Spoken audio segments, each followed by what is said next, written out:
System errors causing the Msores Library DLL crashes in Microsoft Office resources. I'm Sophie Chen, a senior Windows support engineer. Let's troubleshoot the gap and automate the repair. Before we get into the technical process for Msores Library, you can find a professional diagnostic utility for system environment review. This is the Msores Library, the Microsoft Office Shared Resources Library.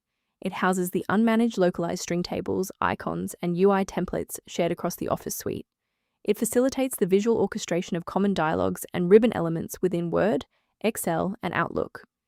Since we've covered what this file is, let's move to the primary fix. Because Msores Library DLL is required by Microsoft Office resources to initialize correctly, a standard repair is needed.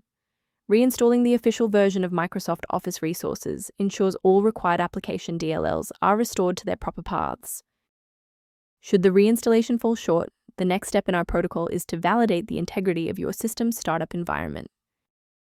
Performing a restart can determine if the error is just a transient environment glitch. A reboot refreshes your system's path variables and can sometimes re-establish a broken link to the Msores library file. Bookmark this video or click the like button now so that you have a shortcut back to this guide after your PC finishes restarting. If the initial power cycle failed to restore functionality, we will now proceed to infrastructure level support. You may pause the video now to ensure your environment is ready. Rebooting didn't restore the monitoring tools, so let's run a command to reset the performance indicators. First, open command prompt as admin.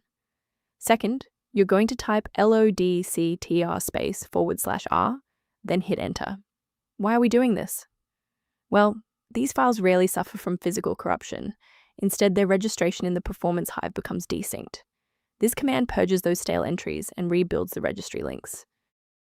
As we finalize the restoration, it's important to observe standard security protocols regarding system files. Avoid the trap of free file repositories for Msores Library DLL, as these platforms are frequently used to spread persistent browser hijackers and adware. To complement these security best practices, you may want to consider using a diagnostic resource to help manage your system's library references. If library alerts are present, the system resource below offers informational guidance on managing Msores library dependencies. If this diagnostic helped you resolve Msores library error, please like the video and subscribe for more technical insights and system stability tips.